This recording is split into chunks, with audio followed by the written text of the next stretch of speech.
Welcome to Real Takes. And Movie Breaks. I'm Kimberly. I'm Michael. And today we are reviewing the film Mission Impossible. The Final Reckoning. This will be our no spoiler review.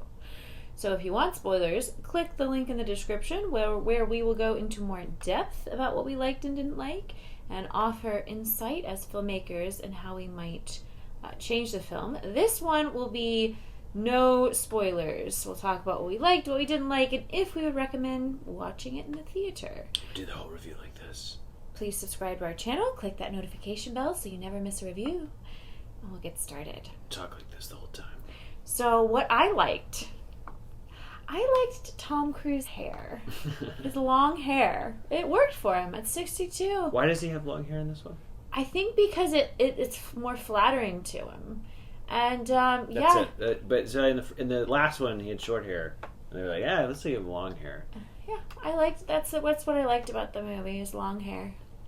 I thought the stunts, specifically in one particular sequence, were very impressive.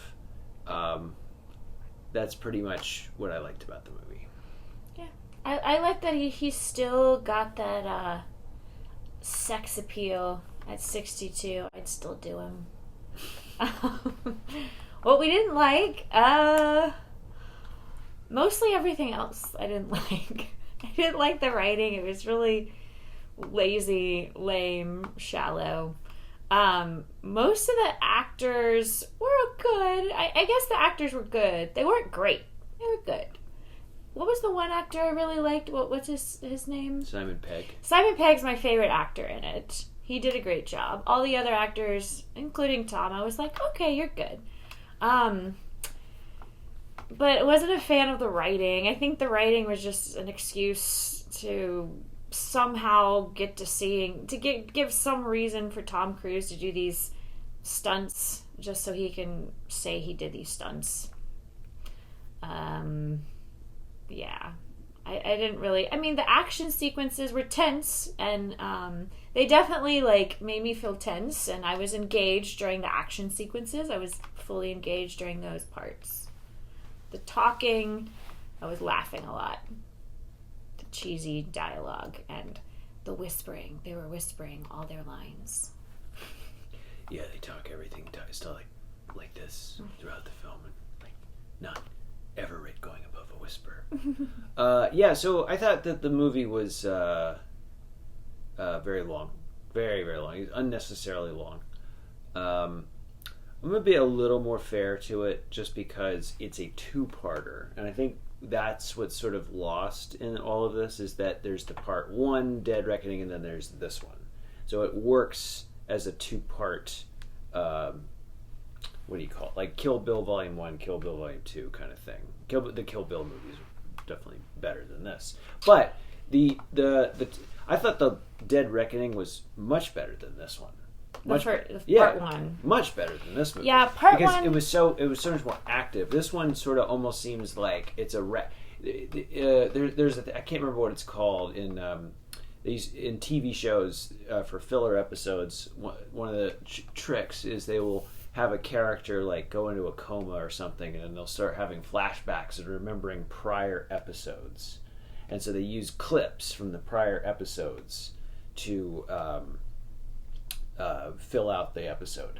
Mm-hmm. I can't remember what that's called, but this movie feels a lot like that. It's very epilogue-y. It's very much it's sort of Tom Cruise, I've been doing this for 30 years, and that's a big send-off, or whatever.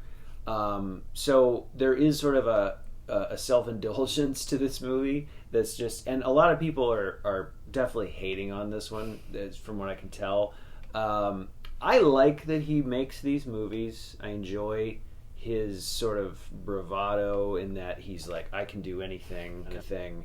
I think it's just it's kind of fun. It's a wink to the audience. He's an entertainer, showman. I thought the Top Gun movie was really good.